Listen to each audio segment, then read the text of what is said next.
স্বেচ্ছাসেবকদের দৃষ্টি আকর্ষণ করছি,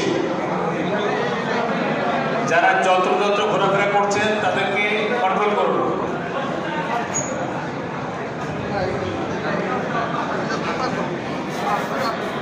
সম্মানিত সুধী,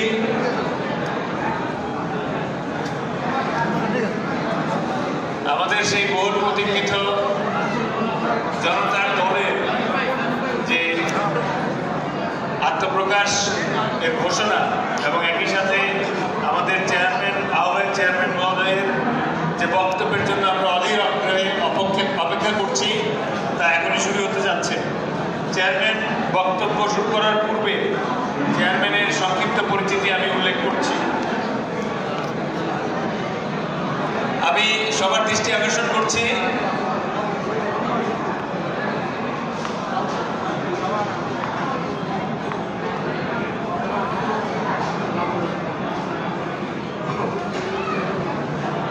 স্বেচ্ছাসেবকদের দৃষ্টি আকর্ষণ করছি, নয়েজের মাত্রা একটু কমানোর জন্য অনুরোধ করব। ব্রিগেডিয়ার জেনারেল অবসরপ্রাপ্ত মোহাম্মদ শামীম কামাল লালমনিরহাট জেলার আদিকবাড়ি উপজেলায় জন্মগ্রহণ করেন।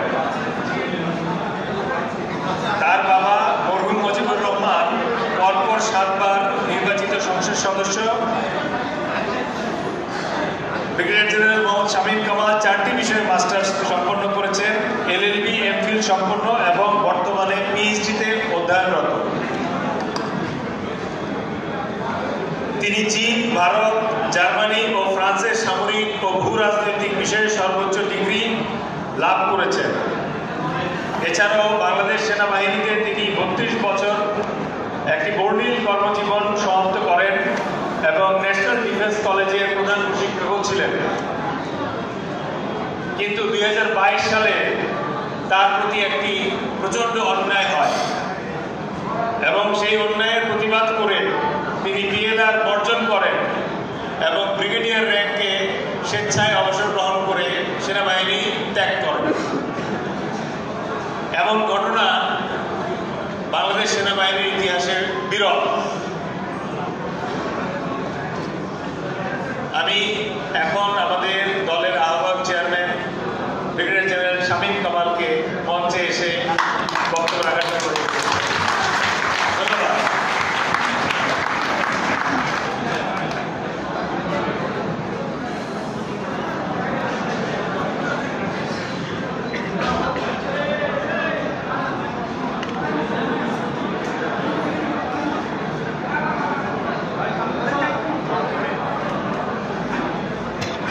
আমাকে পিছন থেকে শোনা যায়?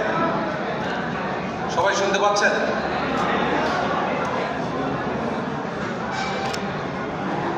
বিসমিল্লাহির রহমানির রহিম। টিউনিশিয়ার সবজি বিক্রেতা মোহাম্মদ বুবজিয়া 17 ডিসেম্বর 2010 সালে পুলিশের চাঁদার প্রতিবাদ করে নিজের গায়ে আগুন লাগিয়ে আত্মহত্যা করেছিলেন।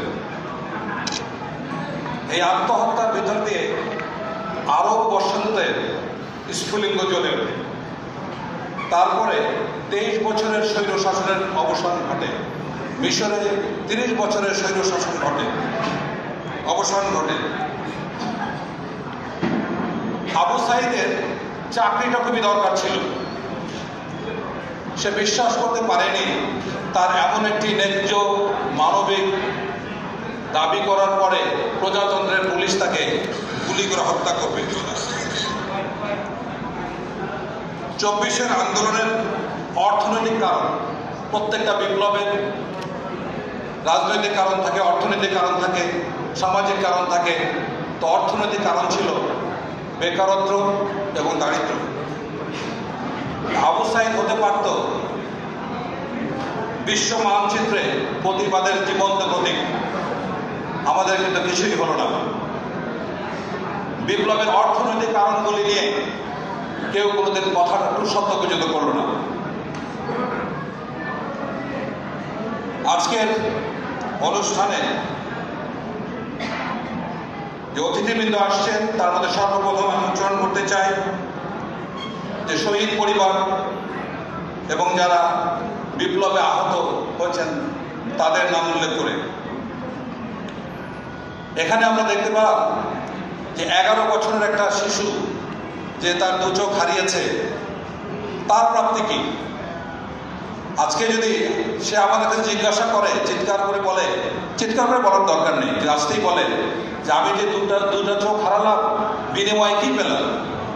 আমরা এখানে এত মানুষ আছি, কোনো উত্তর দিতে পারবো না। আজকের অনুষ্ঠানে অন্য যারা উপস্থিত ছিলেন, সেই রিক্সাওয়ালা ভাই সহ তাদেরকে আমি প্রথম স্মরণ করছি। এ বাদে উপস্থিত রাজনৈতিক ব্যক্তিত্ব, সমাজের বিশিষ্ট নাগরিকবৃন্দ, অবসরপ্রাপ্ত সামরিক অসামরিক আমলাবৃন্দ, আমাদের ভবিষ্যতের পাঞ্জিরি ছাত্রছাত্রীবৃন্দ, এনজিও কর্মকাচারীবৃন্দ, অন্যান্য পেশাজীবী, বিভিন্ন পেশার মতের যারা উপস্থিত হয়েছেন, সর্বশেষ ইলেকট্রনিক এবং প্রিন্ট মিডিয়ার কর্মীবৃন্দ এবং উপস্থিত ভদ্র মহিলা মহোদয়গণ, আসসালামু আলাইকুম। আদাব। মহান আল্লাহ তাআলার দরবারে লাখো শুকরিয়া, যিনি পবিত্র রমজান মাসে আমাদেরকে একটি মহতী উদ্দেশ্যে এখানে একত্রিত হওয়ার সুযোগ দিয়েছেন। 1971 সালের মহান মুক্তিযুদ্ধের বীর সেনানীদের প্রতি এবং 24শে জুলাই বিপ্লবে অকুতোভয় ছাত্র জনতার আত্মত্যাগের প্রতি গভীর শ্রদ্ধা রেখে আমি আমার বক্তব্য শুরু করছি। 24শে জুলাই বিপ্লবের সময় জাতীয় জীবনে এর পরবর্তীতে আমরা একটা কঠিন চ্যালেঞ্জের মুখোমুখি হয়েছি। একটি অবাধ, সুষ্ঠু, গ্রহণযোগ্য নির্বাচন এবং কতিপয় সংস্কার তাতে আশু মুক্তি হতে পারে, কিন্তু স্থায়ী সমাধান নয়। এটা আমাদের খেয়াল রাখতে হবে। একটি স্থায়ী সমাধানের জন্য একটি সুস্থ রাজনৈতিক বন্দোবস্ত কিন্তু প্রয়োজন। পৃথিবীতে কয়েক লক্ষ বিপ্লব হয়েছে, সফল হয়েছে 4 থেকে 5টি। এই যে জুলাইতে বিপ্লব হয়ে গেল, এই বিপ্লব সফল হওয়ার মতো কোনো উপাদান আমরা দেখতে পাচ্ছি না। জাতির এই অস্থির সময়ে বাংলাদেশের ভবিষ্যৎ ছাত্রছাত্রীবৃন্দ লেখাপড়া ছেড়ে রাজনীতির মাঠে আসাকে দায়িত্ববান অভিভাবক হিসাবে আমরা স্বস্তি পাচ্ছি না। আমাদের বিচলিত হওয়ার যথেষ্ট কারণ আছে। আমার দৃঢ় বিশ্বাস আপনাদের মনে কয়েকটি প্রশ্ন এখন উদিত হচ্ছে। সামরিক অসামরিক সকল পেশাজীবী মানুষদের নিয়ে রাজনৈতিক দল গঠনের উদ্দেশ্য কি? দ্বিতীয়ত হলো, গতানুগতিক রাজনৈতিক দলগুলি থেকে আমাদের এই দলের গুণগত বা মৌলিক পার্থক্য কি? তৃতীয়ত হলো, দলটি কোনপন্থী? চতুর্থ হলো, এটা কি শুধুমাত্র অবসরপ্রাপ্ত সামরিক নেতৃত্বের রাজনৈতিক দল? পঞ্চম হলো, আগামী সংসদে তাদের চিন্তা ভাবনা কি? আমার বক্তৃতার পরবর্তী অংশে আমি এই প্রশ্নগুলির উত্তর পর্যায়ক্রমে দেওয়ার চেষ্টা করব ইনশাআল্লাহ। আজ আমরা কোনো ইশতেহার পাঠ করব না, কিন্তু আমাদের চিন্তা, চেতনা, ধ্যান, ধারণা, জাতীয় নিরাপত্তা, নিরঙ্কুশ সার্বভৌমত্ব, পররাষ্ট্রনীতি, আন্তর্জাতিক সম্পর্ক সর্বক্ষেত্রে আমাদের একমাত্র লক্ষ্য, গন্তব্য, আকাঙ্ক্ষা বাংলাদেশ, বাংলাদেশ ও বাংলাদেশ। আমাদের এই পথ চলায় কোনো ঐতিহাসিক মীমাংসিত বিষয়ে আমরা অহেতুক বিতর্কে জড়িত হব না। অতীত নিয়ে সমালোচনা করে আমাদের অতি মূল্যবান সময় নষ্ট করার কোনো সুযোগ নেই। আমি বিভিন্ন টক শোতে যাই, তার 90% সময় নষ্ট হয়ে যায় অতীতে কি হয়েছে, আমরা কি করেছি, ফলাফল শূন্য। ন্যায্যতা এবং সমতার ভিত্তিতে আমাদের পররাষ্ট্রনীতির ক্ষেত্রে শুধুমাত্র বন্ধু ভাবা কোনো দেশের সাথে আমরা বন্ধুত্ব রাখতে চাই। পরিবর্তনতন্ত্র বা অলিগার্কির আমরা কবর রচনা করতে চাই। নেতৃত্বের ক্ষেত্রে আমাদের দর্শন ফিলিস্তিন। এরিয়াল শারন থেকে নেতানিয়াহু পর্যন্ত এরকম দানব নরপিশাচ তৈরি হতে 70-80 বছর সময় লাগে, কিন্তু ফিলিস্তিনিদের জন্য নেতা জন্মাতে 2 ঘন্টা সময় লাগে না। ইসমাইল হানিয়ারা জন্ম নেন সকাল বিকাল। এর কারণ হচ্ছে ফিলিস্তিন জাতি এখন অস্তিত্বের সংকটে আছে। একইভাবে বাংলাদেশে কিন্তু বড় ধরনের অস্তিত্বের সংকটে আছে। আমাদের জাতীয় জীবনের নেতৃত্ব কি মানবিক না দানবীয়? বিগত 53 বছরে আমাদের জাতীয় রাজনীতির সাথে মাছের কিন্তু অদ্ভুত মিল আছে। মাছের পচন শুরু হয় মাথা থেকে। আমাদের যত বড় রাজনৈতিক নেতা তার তত বড় কুকর্ম, তত বড় দুর্নীতি, তত বড় গুণফুন, তত বড় অর্থ পাচার। আবার আমরা যারা রাজনীতি করি না, সাধারণ মানুষ, তারা আবার আত্মবিস্মৃত। ওই মাছের সাথে মিল আছে। মাছ যখন বড়শি থেকে ঠোকর দেয়, আঘাতপ্রাপ্ত হয়, আবার কিছুক্ষণ পরে ফিরে এসে ওই বড়শিতে আবার খাবার শুরু করে। আমরা ইতিমধ্যে বলতে শুরু করেছি, আগেই ভালো ছিলাম। তো আমরা আত্মবিস্মৃত জাতি হিসেবে এই মাছের এই অদ্ভুত মিল আমাদের রাজনীতির ক্ষেত্রে আমরা দেখতে পাচ্ছি। রাজনৈতিক বন্দোবস্তের পুরো ধারণাটি আমাদের গবেষণা করা একটা বিষয়। গবেষণার প্রস্তাবনা হাইপোথিসিস ছিল গুটি কয়েক অল্প কয়েকজন মানুষ কি বাংলাদেশের রাষ্ট্র ব্যবস্থা রাজনীতি পরিবর্তন করতে পারে? অদ্ভুত এর উত্তর আমরা পেয়েছি, হ্যাঁ পারে।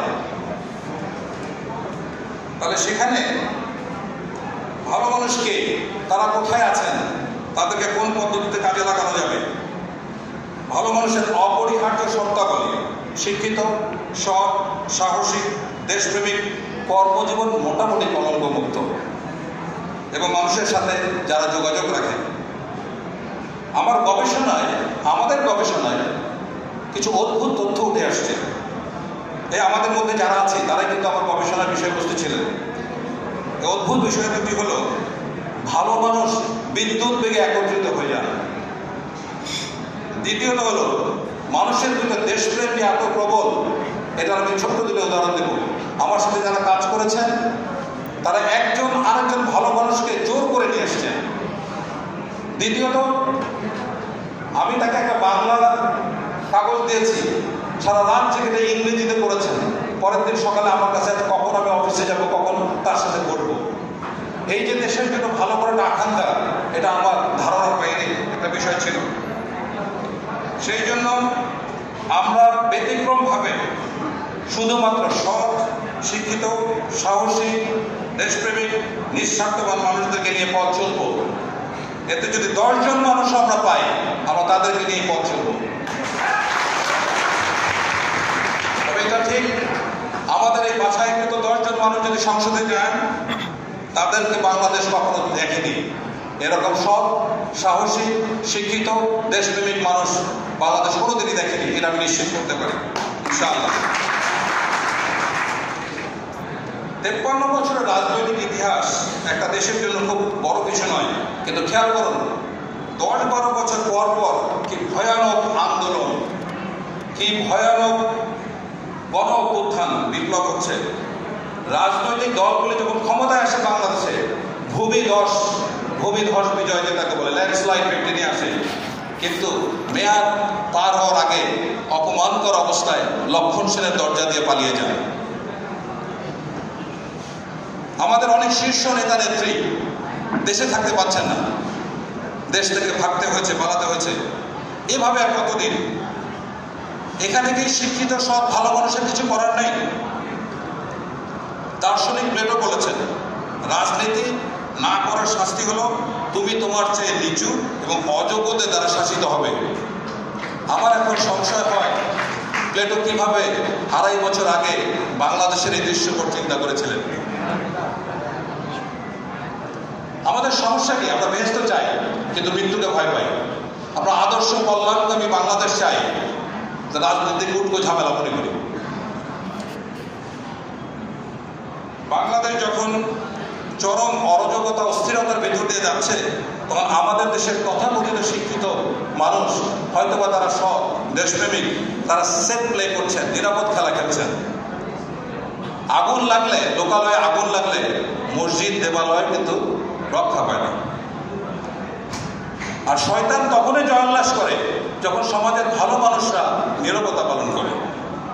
উইলিয়াম শেক্সপিয়ারের একটা কথা আছে, দোজক শূন্য হয়ে গেছে, কেননা সব শয়তান এখন পৃথিবীতে। বাংলাদেশের বেশিরভাগ রাজনীতিবিদের আয় নিয়ে জনগণের প্রশ্নের শেষ নেই। ছাত্র জনতার জুলাইয়ের অভ্যুত্থানে জাতিকে এক অভূতপূর্ণ সময় এবং সুযোগের মুখোমুখি করে দিয়েছে। এরকম অরাজনৈতিক সুযোগ আমরা ইতিপূর্বে কোনোদিনে পাইনি। আজকে আমরা এত বড় একটা মিটিং করব, ঘোষণা করব, আর যাওয়ার পরে গোয়েন্দা সংস্থা আমাদেরকে তুলে নিয়ে যাবে না, এমন ঘটনা কিন্তু বাংলাদেশ কখনো ঘটেনি।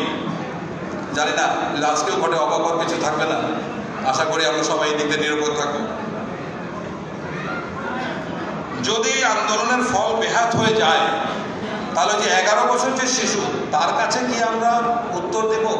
বা ভবিষ্যৎ প্রজন্ম যখন বলবে, আমাদের সন্তান, আমাদের পুত্র প্রপৌত্র যারা আসবে, তাদের কাছে আমরা কি জবাব দেব? এই জন্যই আমরা মনে করছি যে প্রবীণদের দিক নির্দেশনা অত্যন্ত প্রয়োজন নবীনদের ভবিষ্যৎকে সুরক্ষা করার জন্য। আমাদের জাতীয় জীবনে এরকম সুযোগ অতীতে গত 53 বছর কখনো আসেনি। ফেসবুকে একটি পোস্ট আমার অত্যন্ত হৃদয় কেড়েছে। সেখানে একজন প্রবীণ লিখেছেন, আমরা ব্যর্থ, আগামী প্রজন্মকে এক ভয়াবহ বিপদে ফেলে যাচ্ছি। কেননা চারিদিকে শুধু ফেরেশতা আর ফেরেশতা। একটি কল্যাণকর রাষ্ট্র গঠনের 4টা অধ্যায় থাকে। ভারতের সাবেক রাষ্ট্রপতি এপিজে আবুল কালাম তার ইগনাইটেড মাইন্ড একটা বই আছে, সেখানে বলেছে প্রথম পর্ব হচ্ছে অ্যাথলেট পর্ব, ক্রীড়াবিদ, সেখানে সবাই ক্রীড়াবিদের মতো পরিশ্রম করতে হবে। দ্বিতীয় পর্ব হচ্ছে যোদ্ধা পর্ব, সৈনিক যেরকম বুঝে শুনে কোথায় দৌড়ায়, কোথাও হাঁটে, কোথাও মাটির নিচে গর্ত করে অবস্থান নেয়। তৃতীয় পর্ব হচ্ছে বিগ ব্রাদার পর্ব, এখানে সহমর্মিতা, প্রতিবেশী। চতুর্থ পর্ব হচ্ছে রিয়ালাইজেশন, বিশ্ব ভ্রাতৃত্ব, সার্বজনীন ইত্যাদি। এই 3টি পদ্ধতিতে পৃথিবীর 3টা দেশ গড়ে উঠেছে, জাপান, সিঙ্গাপুর এবং মালয়েশিয়া। লক্ষ্য করুন, এই 3টা দেশে এমন নেতৃত্ব ছিল, Lee Kuan Singapore, Hirohito Japan, Mahathir Mohammad Malaysia. এই 3জন নেতৃত্ব না থাকলে দেশগুলি কিন্তু এভাবে উঠে আসতে পারত না। আমার প্রশ্ন হলো, 18 কোটি মানুষের মধ্যে কি আমরা এরকম একজনও নেতা পাবো না?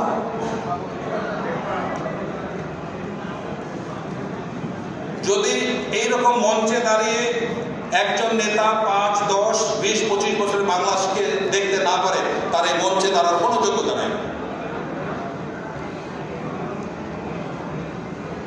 আমাদের যারা শিক্ষিত এবং যাদের অর্থ আছে, তারা রোম শহরে ঘুরতে যেতেই পারেন। ইংরেজিতে একটা কথা আছে, যখন আপনি রোমে যাবেন তখন রোমান হয়ে যাবেন। কিন্তু সেখানে একটি কথা আছে, রোম যখন জ্বলছিল, নিরো তখন বাঁশি বাজাচ্ছিল। রোম পুরো ছারখার হয়ে যাচ্ছে, কিন্তু নিরোর শাসক মনের আনন্দে বাঁশি বাজা যাচ্ছে। আমাদের অনেক শিক্ষিত মানুষ এখন নিরোর ভূমিকা আছে। আগামী প্রজন্মের নিরাপত্তার জন্য এই সব শিক্ষিত, সৎ, দেশপ্রেমিক মানুষকে রাজনীতিতে আনতেই হবে, এর কোনো বিকল্প নাই। 24শে বিপ্লবের সময় একজন পুলিশ কর্মকর্তা তৎকালীন স্বরাষ্ট্রমন্ত্রীর কাছে বলেছিলেন, একজন গুলিবিদ্ধ হয়, বাকি আর কেউ সরে না। আমাদের সন্তানরা আমাদের কি শিখিয়ে গেল? অধ্যাপক সলিমুল্লাহ খানের একটি কথা আমাকে দারুণভাবে কষ্ট দেয়, যে একটি নষ্ট করিও দিনে 2 বার সঠিক সময় দেয়। সেখানে আমাদের 5 দশকের যে বাংলাদেশ, সেখানে কি 5টা দিন আমাদের ভালো ছিল? দাকুমরার, সাপে নেউলে, বাঘ কুমিরের এক ঘাটে জল খাওয়ার বাগধারা জাতীয় চরিত্রে প্রবেশ করেছে বলে 3000 বছরের ইতিহাসে জাতীয় ঐক্যর বলে কোনো প্রমাণ আমরা পাই না। একমাত্র জাতীয় ঐক্য হয়েছিল 1201 সালে, যখন ইমতিয়ার উদ্দিন মোহাম্মদ বিন বখতিয়ার খলজি নদী আক্রমণ করেছিলেন, লক্ষণ সেন পিছনের দরজা দিয়ে ভেঙে গেল। এবারও তো স্বৈরাচারী সরকার ভেঙে গেল, কিন্তু জাতীয় ঐক্য আসলে হইল। প্রজাতন্ত্রের অর্থ হলো রাষ্ট্র তার মালিক। 71-এর স্বাধীনতার পর আমরা এতটাই অভাগা জাতি, মাত্র 30 দিনের জন্য জনগণ রাষ্ট্রের মালিক ছিল।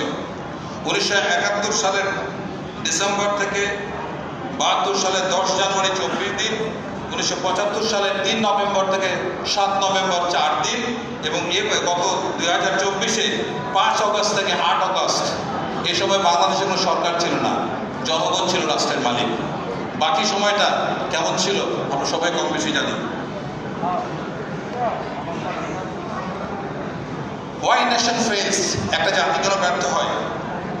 একটা জাতি ব্যর্থ হওয়ার কারণ কিন্তু তার ভূগোল বা সংস্কৃতি নয়। একটা জাতি ব্যর্থ হওয়ার কারণ হচ্ছে তার নেতৃত্ব। সে নেতৃত্ব জানে না কিভাবে তাদেরকে শিক্ষিত করতে হবে, কিভাবে তাদেরকে ধনী করতে হবে। ঘটনা দৃষ্টিতে আশঙ্কা হচ্ছে বাংলাদেশ আবার একটি ব্যর্থ রাষ্ট্রে পরিণত না হয়। তবে এখন উপায় কি? 21 শতকের শিক্ষিত মূর্খ তারা, যারা শুধু লিখতে আর পড়তে পারে না তারা নয়, আনলার্ন করতে হবে। যা শিখেছে এটা ঢেলে ফেলতে হবে।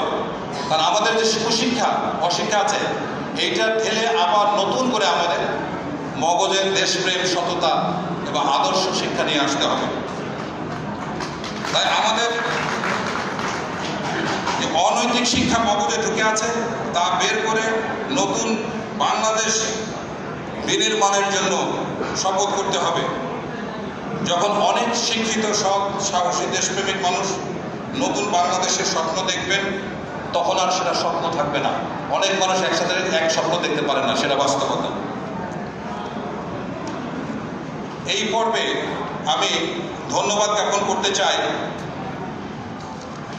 আমার সাথে যারা দীর্ঘদিন, গত 7 মাস, 2 বছর তো বটেই, গত 7 মাসে যারা কাজ করেছেন তাদের অনেকেই এই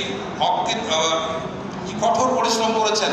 সে ভোর থেকে মধ্যরাত পর্যন্ত আমাকে বুদ্ধি দিয়ে, আমাকে ভালো পরামর্শ দিয়ে, সঠিক উপদেশ দিয়ে। এর মধ্যে অনেক আমার সাথে যারা আছেন তার 90% আমার সিনিয়র, এবং তারা অবিরাম এই কাজগুলি করে যাচ্ছেন এবং আমাকে সহযোগিতা করছেন। ইতিমধ্যে আপনারা বক্তব্য শুনেছেন, আজম ভাই, সিরাজ ভাই, কামাল ভাই, এনারা আমাদেরকে প্রচণ্ডভাবে সহায়তা করেছেন। আমি আপনাকে জানাতে চাই যে এনারা আমাদেরকে আমাদের পার্টি অফিস উপহার দিয়েছেন।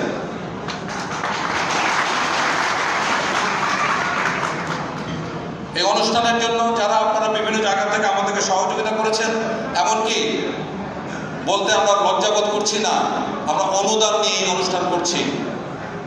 আমরা কারো কোনো অবৈধ সোর্স থেকে 1 পয়সাও নেব না। খাবার ব্যবস্থাপনায় আমার বন্ধু মেজর অবসন্ত আব্দুর রহিম, এবং আজকে যারা বিভিন্ন আয়োজনের সাথে জড়িত অনেক ভলেন্টিয়ার আছেন, সবার হয়তো আমি নাম জানি না, কিন্তু তারা যে অল্প সময় 2 দিনের মধ্যে যেভাবে আমাদের মধ্যে ঝাঁপিয়ে পড়েছেন আমাদের কাজের সাথে, আমার কৃতজ্ঞতা প্রকাশে কোনো ভাষা নেই। 3টি শক্তির কথা আমাদের বিশেষভাবে বলতে হবে। সারা দেশে আজকে